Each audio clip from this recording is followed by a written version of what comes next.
God and man. From the creation, God was very near to the people. He used to talk with them all the time.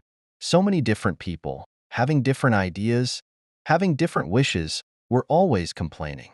Usually, when the sun rises, someone says, "Please, God, the morning sleep is very, very nice. Let the sun wait a little bit. Let it not arise now." God would say, "Yes, you are right. I will delay it a little bit." In another way, someone who needed the sun in one way or another said, "Please, why did you delay the sun? Why doesn't the sun rise?" So then God would bring the sun up.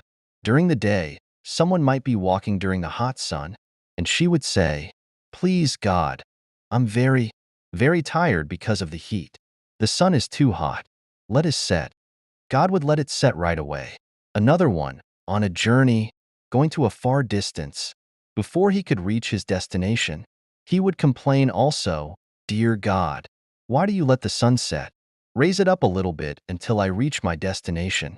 The sun will rise up once more until that person reaches there. So God was very much disturbed because of these many complaints. One says one thing, God listens to him. Another says another thing, God listens to him.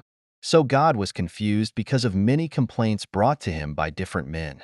And then the fox, being very clever, said, "God, if you are near to the people, you will always be disturbed because you are listening to them all the time.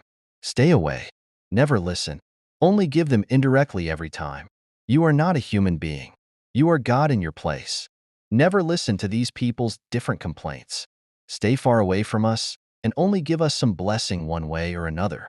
So your creation is your creation, and you should not be disturbed." So the sun remains as it is, setting and rising.